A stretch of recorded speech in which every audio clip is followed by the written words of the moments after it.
یا ایسے ہی اس کی مثال ہے کہ ایک چرخہ جو ہوتا ہے مشین، کپڑے سینے والی مشین، کس کام کے لیے ہوتی ہے؟ یہ کپڑے سل کر کے دے، لیکن وہ مشین جو ہے ایڈوانس بن گئی اس زمانے میں، وہ پریس کر کے بھی دے رہی ہے، کپڑا پریس کر کے بھی دے رہی ہے، کپڑے کو طے کر کے بھی دے رہی ہے، کپڑے کو دھل کے بھی دے رہی ہے، ایڈوانس ہو گئی۔ سلائی مشین کی بات کر رہا ہوں میں، فار ایگزامپل میں مثال بتا رہا ہوں، پریس کر کے بھی دے رہی ہے، دھلائی کر کے بھی دے رہی ہے، طے کر کے بھی دے رہی ہے، سکھا کر کے بھی دے رہی ہے، لیکن ایک کام نہیں کر رہی ہے، کپڑا نہیں سل پا رہی ہے، کپڑا سل نہیں پا رہی ہے۔ تو آپ کیا کہیں گے پھر اس کو سلائی مشین کیوں کہہ رہے ہیں؟ یہ تو دھلائی مشین ہوئی نا، یہ تو پریس کرنے والی ہوئی نا، یعنی ایڈوانس سارے کام کر رہی ہے، لیکن جس کام کے لیے اس کو سلائی مشین کہا جا رہا تھا وہ کام نہیں کر رہی ہے، سل نہیں پا رہی ہے۔ سیم یہی مثال کچھ انسانوں کی ہے، یہ سارے کام کر رہا ہے دنیا میں، بہت سارے کام کر رہا ہے، لوگوں کا دل رکھنے میں صبح سے شام کر دیتا ہے، شام سے صبح کر دیتا ہے، پھر بھی لوگ اس سے راضی نہیں ہو پاتے۔ وہ اپنے گھر بنانے میں اتنا مصروف ہے کہ خون پسینہ ایک کر چکا ہے، وہ اپنی دکان سجانے کے لیے اپنے کمر توڑ چکا ہے، سب کر لیا، لیکن جس کام کے لیے بنایا گیا تھا وہ عبادت وہی نہیں کر پا رہا ہے، اسی چیز میں غافل ہے۔ اسی لیے میرے عزیزو، جو انسان اپنا مقصد زندگی بھول جائے، اس کی ایک ہی اس کا انجام ہے، اس کا ایک ہی رزلٹ ہے۔ مثال کے طور پر میں اپنے گھر واشنگ مشین لایا کپڑے دھلنے کے لیے، کس کام کے لیے؟ کپڑے دھلنے کے لیے، لیکن اب وہ کپڑے دھلنا چھوڑ چکی ہے، ریپیئر کرایا پھر بھی ریپیئر نہیں ہو رہی ہے، آخر کام کیا بچا؟ اس کو کباڑ خانے میں ڈالنا ہے، بھنگار میں ڈالنا ہے، اسکریپ۔ جس کام کے لیے میں مشین لیا تھا وہ نہیں کر رہی ہے، اس کا صرف ایک ہی کام ہے، اسکریپ، کیونکہ دوسرا خریدتا بھی نہیں، ٹوٹی ہوئی مشین کو، بیکار مشین کو خریدتا بھی کوئی نہیں، اسکریپ میں جائے گی۔ یاد رکھ لو، جس مقصد کے لیے تمہیں اللہ نے بنایا عبادت، اگر اس میں کامیاب نہیں ہو سکے تو اسکریپ کا اڈا جہنم ہے، وہی ڈالا جائے گا، یہ بیکار کی تمام چیزیں وہیں پر ڈال دی جائیں گی۔ جنہوں نے اپنے آپ کو تباہ کیا، اپنے آپ کو برباد کیا، ان کا ٹھکانہ دوزخ ہے، کیونکہ تم نے جس مقصد کے لیے اللہ نے تمہیں بنایا اسی مقصد کو چھوڑ کر دنیا کو راضی کرنے میں لگ گئے۔ اب میں آپ کو بتاتا ہوں شیطان ہمیں اپنے اصلی مقصد سے کیسے پھیرتا ہے، ڈائیورٹ کیسے کرتا ہے، تاکہ جس کو کہتے ہیں کنسنٹریشن، توجہ کا مرکز، جو چیز ہونی چاہیے اس سے کیسے شیطان تمہیں موڑتا ہے، بار بار موڑتا ہے۔ تم کو اللہ رب العزت کو راضی کرنا چاہیے تھا، تم نکلے اپنے گھر سے کہ میں اپنے رب کو راضی کرنے کے لیے چل رہا ہوں، درمیان میں تمہیں کوئی دوست ملا، اس نے یہ بتایا کہ فلاں دوست تو تجھ سے بہت ناراض ہے، پتہ نہیں کل تو نے اس کو کچھ کر دیا تھا، کیا تو نے کچھ کیا تھا، تمہارے دل میں اس دوست کی ناراضگی کی بات آئی، سوچا کہ اس کو منا لیتا ہوں کسی طرح، یا جھگڑا کر لیں یا کچھ بھی۔ بیچ میں جو دوست تمہیں بتانے کے لیے آیا تھا وہ شیطان تھا، جو تمہیں اللہ کو تم راضی کرنے نکلے تھے اس نے تمہارا دماغ ڈائیورٹ کر دیا ایک انسان کی طرف۔ تم جا رہے تھے رب ذوالجلال کی عبادت کے لیے، اسے منانے کے لیے، شیطان نے تمہارے دل میں یہ بات ڈال دی کہ پہلے اس کا کام کرو تم، اور ادھر چلے گئے، اس کو مناتے رہے، وہ نہیں مانا، یہاں تک کہ کچھ لوگ ایسے ہیں جن کو منانے میں تمہیں برسوں لگ جاتے ہیں، وہ نہیں مانتے ہیں، ہوتا ہے اسے۔ آپ اچھا کام کر کے، انہیں سلام پہنچا کر کے، انہیں تحفے دے کر کے منانے کی کوشش کرتے ہیں، نہیں مانتے کچھ لوگ۔ ہائے افسوس، میرا مولا تو صرف ایک ہی سجدے میں مان جاتا ہے، ایک سجدے میں مان جاتا ہے، یہ نہیں معلوم ہے بندوں کو۔ افسوس ہے کہ جسے بہت جلدی منایا جا سکتا تھا اسے چھوڑ کر ہم دنیا کو منانے میں لگ گئے۔ آپ پوری زندگی کا اگر تجزیہ کریں تو میں آپ کو بتاتا ہوں، ساری چینجز آپ نے صرف اور صرف دنیا والوں کے لیے کر لی اپنے آپ میں.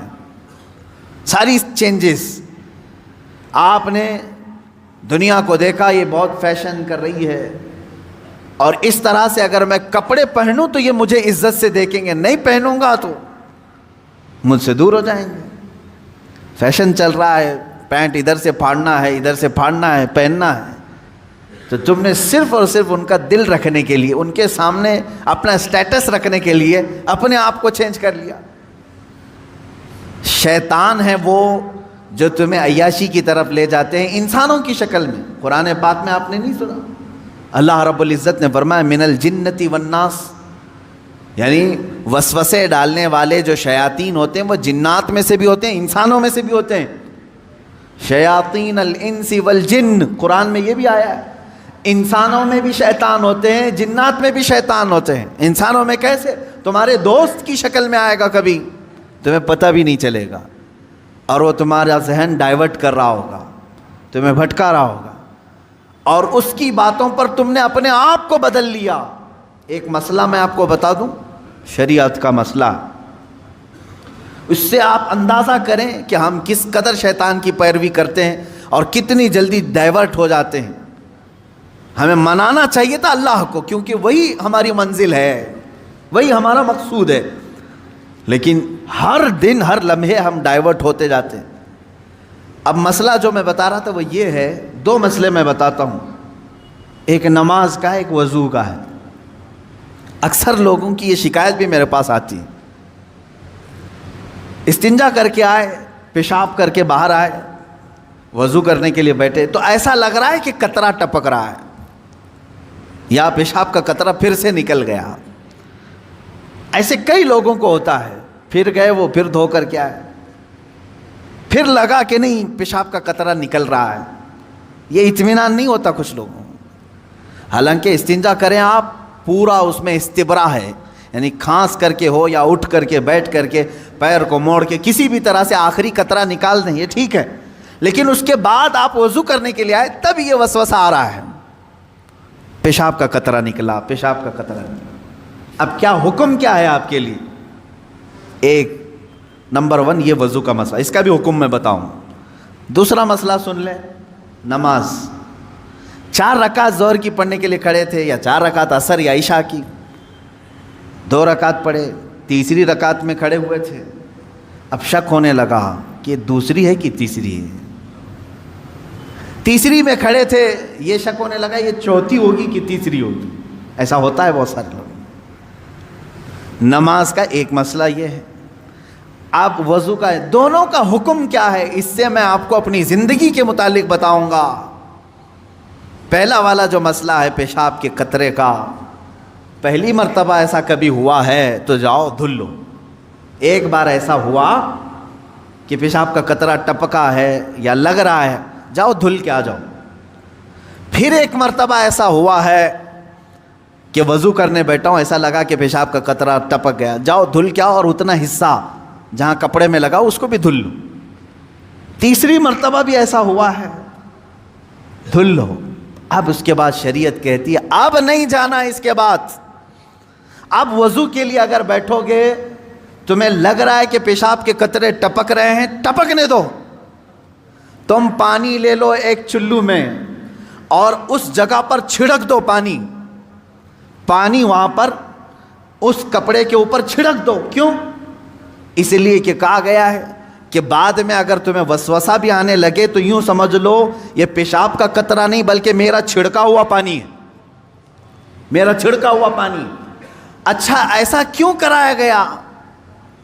شک تو ہو رہا ہے.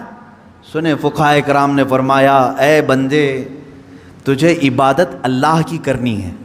کس کی کرنی ہے؟ اللہ کو راضی کرنا ہے. اور یہ جو وسوسے آ رہے ہیں تجھے، یہ شیطان کے ہیں. اگر تو بار بار اٹھ کر کے دھونے کے لیے چلا جائے گا تو بات یہ ہوگی کہ تو شیطان کی پیروی کر رہا ہے اللہ کو چھوڑ کر کے. یہاں شریعت نے یہاں تک کہا کہ شیطان کی پیروی ہو جائے گی اگر کثرت سے تو کرنے لگ گیا. جب شیطان وسوسہ ڈالا اٹھ گئے، جب شیطان شک ڈالا پھر اٹھ گئے. بار بار اگر خیال آ رہا ہے تو اس پر عمل کرنا جائز نہیں. پانی چھڑک لو اور کہو میں شیطان کی پیروی نہیں کروں گا, میرے مولا کی عبادت کروں گا. دوسرا مسئلہ نماز کا کہ جس میں اگر 3 میں 4 میں شک ہو, ایک بار ہو گیا تو چلو دوہرا لو, 2 بار ہو گیا تو چلو ٹھیک ہے, جتنا یقین ہے اس کے آگے کی رکعتیں پڑھ لو. اب اگر بار بار ایسا شک ہوتا ہے تو فرمایا گیا اپنی نماز ویسی ہی کمپلیٹ کرو, اس لیے کہ یہ شیطان تمہیں وسوسے ڈال رہا ہے. اگر تم اس کے وسوسوں کی طرف جاؤ گے تو یہاں ہوگا یہ کہ تم شیطان کی پیروی میں لگ گئے. حقیقت میں نماز تو رحمان کی عبادت ہے. آپ سمجھ رہے ہیں؟ یہ 2 مسئلوں سے میں تمہیں بتاؤں گا میرے عزیزو, پوری زندگی بھر شیطان اسی طرح سے کرتا ہے, تو میں اپنے اصلی مقصد سے ڈائیورٹ کر کے کسی عام فضول چیز میں لگا دیتا ہے, فضول چیز میں لگا دیتا ہے. اسی لیے اب جیسے کسی نے اپنے پورے گھر کی فکر میں, اپنی جائیداد کی فکر میں پوری زندگی ختم کر دی, اسے معلوم ہی نہیں کتنے دن رہنے والا تھا, کتنی عمارتیں بنا رہا ہے, کتنی چھتیں قائم کرے گا. اے بندے, تیری زندگی لمبی سے لمبی جاتی تو 70-80 سال کی, تو بنا ہی رہا ہے 30-40 سال کی عمر میں. بچے ہیں تیرے پاس 25-30 سال, ان 25-30 سالوں کے لیے تو نے اپنی پوری زندگی جھونک دی, صحت و طبیعت سب برباد کر ڈالی. لیکن جہاں 100 سال سونا ہے کہ 200 سال کہ 500 سال کہ 1000 سال, ہمیں معلوم نہیں قبرستان میں کتنا سونا ہے, وہاں کے لیے بندہ ایک رات کی بھی عبادت کرنے کو تیار نہیں, ایک تسبیح گھمانے کو بھی تیار نہیں, وہاں کی عمارت تیار کرنے کو بندہ تیار نہیں. یہ شیطان ڈائیورٹ کر چکا ہے تمہیں. تمہاری اصلی منزل تو وہ تھی, تمہیں لگا دیا کسی اور کام میں, تمہیں لگا دیا کسی اور کام میں. عزیزان گرامی, اسی لیے تو شاعر نے کہا تھا, آگاہ اپنی موت سے کوئی بشر نہیں, سامان 100 برس کا ہے پل کی خبر نہیں. 100 برس کے پلان ہے پل کی خبر نہیں. تو شیطان اس طرح سے جو ہر زندگی میں ڈائیورٹ کرتا ہے. اب میں آپ کو بتاؤں ایک چیز, جن چیزوں کو ہم سمجھتے ہیں کہ یہی کل ہے دنیا میں, نوجوان یہ سمجھتا ہے کہ ایک خوبصورت لڑکی مل جائے پوری زندگی ہے. دیکھو اسی پر تو شعر و شاعری کرتا ہے, اسی پر تو پوری محبت کے نغمے گاتا ہے, اسے معلوم نہیں کتنے دن کی عائش ہے. اور کچھ لوگ یہ سمجھتے ہیں کہ مال, گاڑی, کار, بنگلہ ہو جائے یہی سب کچھ ہے. تقریباً انہی میں ہم سب دوڑ رہے ہیں, انہی میں ہم دوڑ رہے ہیں.